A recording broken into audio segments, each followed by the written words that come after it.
Au moment où je vous parle, la présidente du tribunal a condamné la favorite à l'élection présidentielle à 5 ans d'inéligibilité avec exécution provisoire sans motivation, au moment où nous nous parlons. Les chers frères et sœurs nord, sud, l'est, à l'est, bonjour, bonjour, bonsoir. Comme vous pouvez le constater, Marine Le Pen a donc été condamnée à 5 années d'inéligibilité et 5 ans d'emprisonnement, donc 2 fermes. Bien sûr, 2 avec sursis. Avec, pour, dit-on, en France, pour avoir payé certains de ses assistants qui travaillaient en France avec l'argent du Parlement européen. 5 ans d'éligibilité. Vous pouvez vous dire, est-ce que ça vous regarde? Comme justement certains Africains aiment encore à le dire. Ce qui se passe ailleurs, ils ne savent pas. Tant que la France reste le pouvoir impérialiste sur certains pays africains, vous devez toujours suivre l'actualité pour comprendre ce qui se passe là-bas. Souvenez-vous, il y a encore quelques temps, je vous disais que la France va devenir comme une de ses colonies en Afrique. C'est-à-dire, vous voyez, à force de pondre et de soutenir une certaine culture chez le voisin, vous finirez par adopter cette culture en vous. La France a tellement inspiré ses précarés, ses néocolons, ses sous-préfets en Afrique, qu'elle a fini par devenir et ressembler à cela.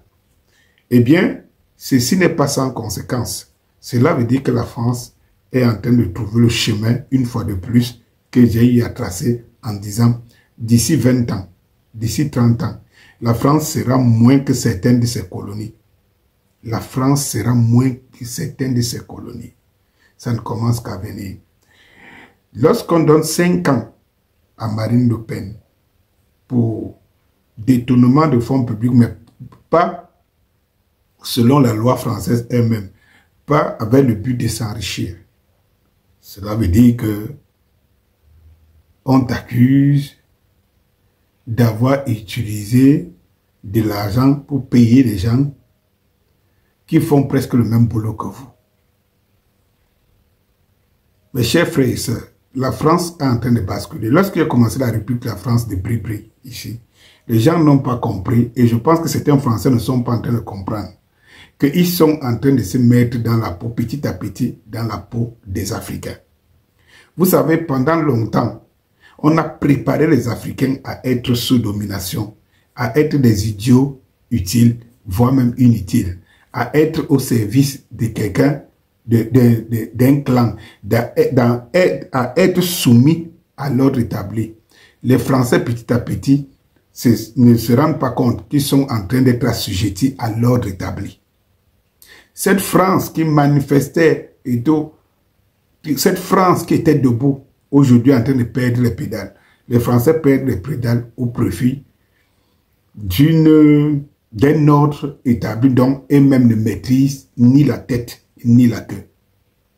En choisissant de mettre à la tête de la France un homme irresponsable qui n'est pas père d'enfant, qui ne sort pas avec une femme normalement, vraiment, vous comprenez ce que je veux dire, qui vit avec sa maman et tout, vous deviez comprendre que mettre à la tête d'un pays, même dans des pays sous-développés, même dans nos pays où nous sommes, c'est-à-dire que quelqu'un peut être dirigeant, on lui demande un minimum de responsabilité. Lorsque vous voyez qu'en France, on est capable encore de lire un garçon qui se présente avec un homme ou une femme, ou un homme, une femme, un homme, comme sa femme, qui a l'âge de sa mère, peut-être même plus aîné que sa mère. Vous devez déjà comprendre quel est le signal qui est avancé au peuple français. Vous pouvez comprendre le signal qui est avancé au peuple français. Vous vous attendiez à quoi? Lorsque Jack Vance, le vice-président des États-Unis, lors du sommet en Allemagne, a fait un discours qui restera date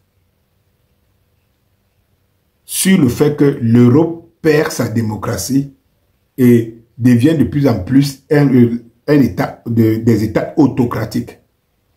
Eux qui essayent tous les jours de salir les autres en leur disant qu'ils sont des autocrates. Ça, c'est de l'autocratie. Parce que comment pouvez-vous imaginer qu'une candidate, qu'une personnalité comme Marine Le Pen, qui est en sondage aujourd'hui, placée en tête de sondage des prochaines élections présidentielles, puisse être condamnée d'éligibilité pendant de 5 ans pour une faute qui n'est pas si lourde que ça. Vous savez combien, depuis cette génération-ci, combien de fois on a éliminé les concurrents sérieux? Qui se souvient encore de Dominique Strauss-Kahn? Qui se souvient de François Fillon? Qui se souvient encore? Ils sont nombreux, comme ça, qui sont passés à la trappe. Lorsqu'on a fini d'éliminer les favoris, il restera donc qui? Il ne restera que les produits de l'ordre établi. Voilà comment ça se passe. Et en Afrique, c'est la même chose. Je vous dis, ce que la France a utilisé longtemps en Afrique, elle a fini par gangréner les Français eux-mêmes et la France elle-même, au point où elle applique maintenant la méthode qu'elle a utilisée dans son précaré depuis longtemps. Alors, cette belle France, je pense que le général de Gaulle aussi peut se retourner 10 fois dans sa tombe et se dire où va cette France-là.